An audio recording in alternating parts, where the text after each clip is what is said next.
د چارسدي په باچهان پوهنتون کې د انتظامی او د زده کوونکو ترمنځ جوړه شوې کشاله نن ختمه شوه او په دې عقله جوړه شوې جرګه کامیابه شوه. 13 ورځ چې د باچهان پوهنتون د انتظامی او د زده کوونکو ترمنځ د ځینو طالب علمانو د جرمانه کولو په سر کې ملانجه شوې وه او په هغې کې په ځینو زده کوونکو د احتجاج وروستو پولیسو لاټي چارج کړی و او مقدمې پرې درج کړې وې. د هغوی ترمنځ نن د یوې جرګې په ترڅ کې هغه وخت شخړه ختمه شوه کله چې د عوامي نشنل پارټۍ د صوبایي صدر ایمل ولی خان په حکم د عوامي نشنل ګوند ضلعي ستر سکرټر فاروق خان شیخو، د پلوسا ویلج کونسل ناظم حاجی فضل خالق بابا هیل او د پښتونخوا ډیویژنل صدر نوید ګیګیانی او د رادیو دلبر نماینده پر جوړه شوې جرګه کې د زده کوونکو او د پوهنتون د انتظامی ترمنځ صلح وکړه او ټول غلط فهمي ختم کړي. د روغې جوړې وروسته د فاروق خان میډیا سره په خپل خبرو کې ویل زمونږ دا ټول چې کوم دی ګلالي بچی دی رونه دی زمونږ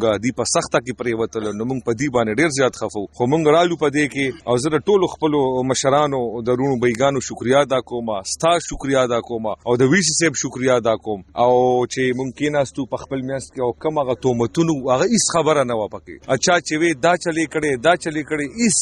چلم پکې نه رښوي. دا ټول پښتانه شکر الحمدلله. دلته دا یونیورسيټي د پښتنو یونیورسيټي دلته زمونږ چې را تورسري دي زمونږ ټیچرانی دي زمونږ د میندو په زیدي زمونږ دلته سټوډنټانی دي زمونږ د لوریانو د خويندو په زیدي موږ ټول به ان شاء الله اول د غي د تحفظ د پاره هر قسمه لار اپناو چې زمونږ جرګه اومنله او غلال استاد په مخامخ ویسي صاحب سره کېناستل د ویسي صاحب هم شکریا ادا کو چې غیم دي تخپل بچي وي. په دغه موقع سټوډنټانو د جرګې د مشرانو د ډي اس پی سنوبر خان سېچو سړيروج شفا خان او د نورو مشرانو هم شکریا ادا کړو. ویل په شپه باندې 2 بجې پورې مې ټول مرګرو سره ناس یو زه په خپل ځان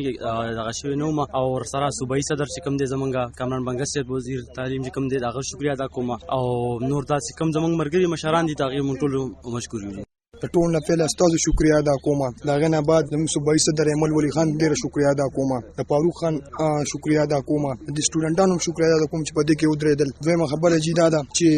د دلته ډایریکټر صاحب عبد الله خان ډیر شکریا ادا کوم چې پای کې ډیر منډه والي زموږ په دې روغه کې او د سټوډنټانو ډیر شکریا ادا. د یادونه چې په احتجاج کوونکو طالب علمانو د پونتون لخوا مقدمه درش شوی او هغوی جیل ته د تلو وروسته په ضمانت خوشی کړی شوی وو. یاد دی چې د ان پی ضلعي صدر شکیل بشیر خان عمر د لومړی ورځ نه د زده کوونکو پوهنتون انتظامی سره په رابطه کې وو او همدغه شان نن دغه جرګې مشرانو دغه کشاله ختمه کړه. علب خان شیرپو دلبر نیوز 400 د 400